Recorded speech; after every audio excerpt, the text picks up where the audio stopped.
V, puisque effectivement ce salon s'inscrit dans l'histoire. Il est né sur les bords de Seine il y a à peu près une centaine d'années. Il a évolué. Il est passé à CNIT, il est allé à la porte de Versailles. Aujourd'hui, il renoue avec l'eau, comme va nous le dire Caroline. Merci en tout cas. Caro, je t'en prie. Bonjour à tous. Donc comme vous le savez et on vous l'a dit, ce sont des sites qui sont situés en bord de Seine, donc qui sont naturellement tournés vers un environnement nautique. Et donc ici vous voyez Monawa, les stations de lavage de bateaux nouvelle génération, éco-responsables. Sur l'écran des plans qui ne sont pas définitifs, mais qui vous permettent de visualiser comment nous souhaitons exploiter les sites pour Nautique en Seine. Donc on va commencer par le site de l'île de Monsieur.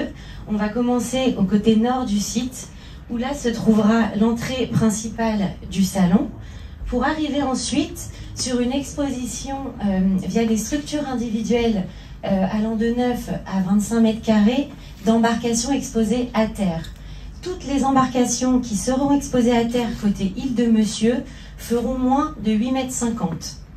Ensuite, lorsque le visiteur aura déambulé au travers de ce village qui pourra être le village des annexes ou des semi-rigides, il pourra ensuite retrouver tous les équipementiers, des animations, les destinations ou territoires nautiques au sein d'une grande structure d'exposition de 3500 m² à 3700 m² net, pour ensuite ressortir et retomber sur des bateaux de nouveau exposés à terre, avec toujours une taille de moins de 9 mètres. Par la suite, il arrivera naturellement sur le plan d'eau de l'île de Monsieur, où là seront exposés par Marina des bateaux à voile et à moteur à partir de 8,50 mètres. Ensuite, naturellement, il se dirigera vers la maison des clubs, qui sera un grand espace de restauration et également de réception d'environ 300 m². Non loin de là, l'île de Monsieur abrite déjà des clubs nautiques locaux. Ils sont aux environs de 8 ou 9. Donc il y a du paddle, du kayak, de l'aviron. Et nous avons décidé de dédier ce secteur à la glisse et à la pleine nature. Pourquoi? Parce que le site dispose d'un bassin déjà existant de 20 mètres de long qui nous permettra de faire des essais. Côté Port-le-Grand, nous allons commencer par le côté nord.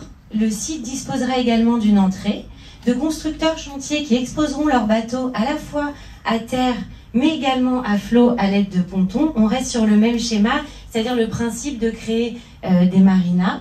Ce site, naturellement tourné vers le port, pourra également accueillir les ports connectés, les marinas du futur, les futurs souhaitables, les services, aussi le secteur innovation.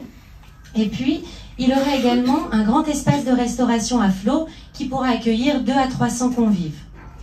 Si on continue un peu plus loin sur Port-le-Grand, pour arriver côté nord, la particularité de ce site, c'est de pouvoir accueillir une zone de bateaux, dédiée à l'essai de bateaux. On a compté aujourd'hui de 25 à 30 embarcations à l'essai, plutôt des petites embarcations. À date, on ne sait pas si ce sera la mise en avant de nouveaux modes de propulsion ou autres, mais en tout cas, pourquoi ici? Parce que non loin de cette zone et donc de Port-le-Grand, on dispose d'une zone de navigation rapide entre le pont de Saint-Cloud et le pont de Suresnes. Au vu de la proximité des sites, les traversées nautiques régulières mises en place entre l'île de Monsieur et Port-le-Grand permettront une très grande vitesse de déplacement.